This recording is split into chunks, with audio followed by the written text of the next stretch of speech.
Hi, I am Tasha, and I will discuss the design rationale for my informed consent document, how it protects the client, Alex's, autonomy, and how it meets non-maleficence requirements.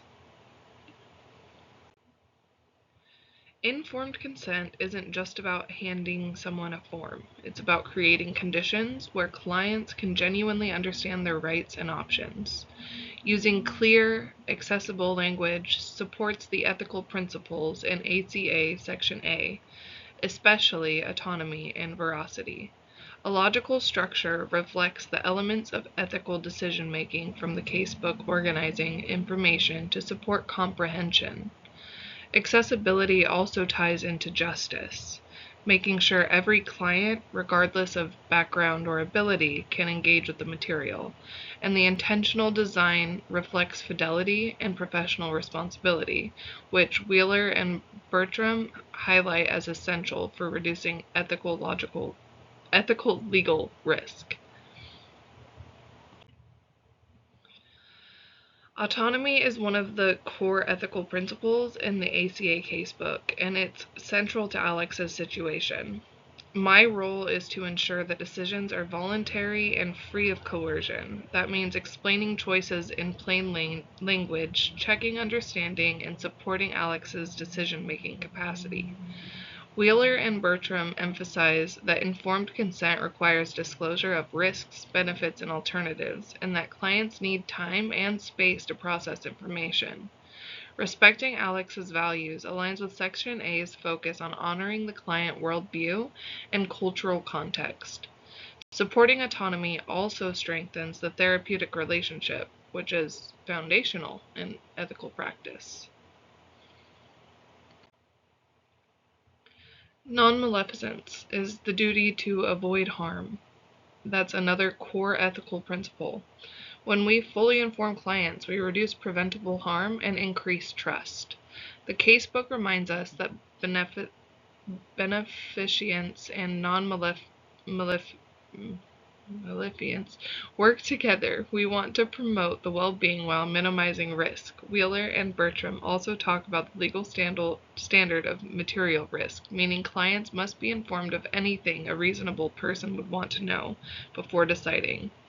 When information is incomplete or overly positive, clients may be unprepared for potential harms.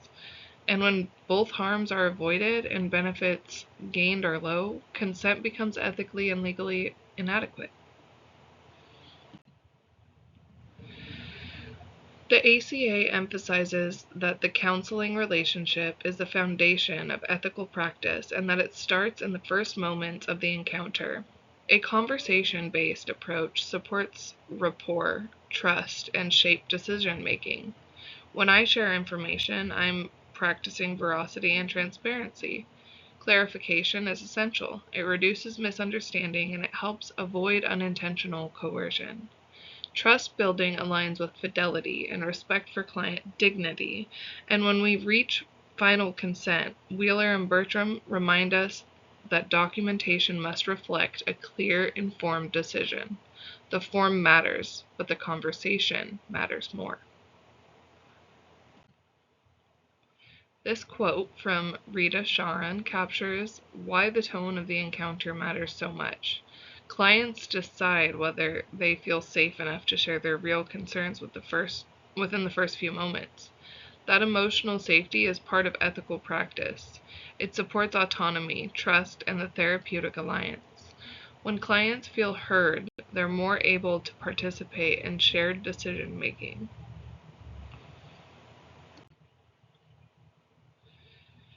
Informed consent is ultimately about autonomy, supporting the client's right to make decisions that align with their values and goals. Trust grows through transparency, listening, and honor the client's perspective, which aligns with the ACA Section A. Ethical communication means using plain language, checking understanding, and avoiding assumptions. Ongoing reflection is a part of ethical competence. Both the casebook and Wheeler and Bertram emphasize that ethical practice is not static. It requires continual learning and self-awareness.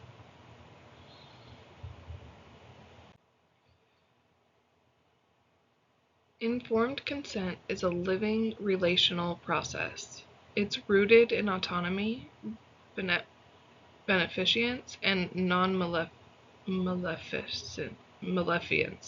On the core ethical principles we rely on, supporting autonomy means giving clients space to understand and decide without pressure. Non-maleficence means being honest about risks and alternatives. Meaningful communication supports shared decision making, especially for clients like Alex who may feel uncertain or overwhelmed. And trust grows through transparency and collaboration. When we approach consent this way, we're not just meeting ethical legal requirements, we're strengthening our therapeutic relationships.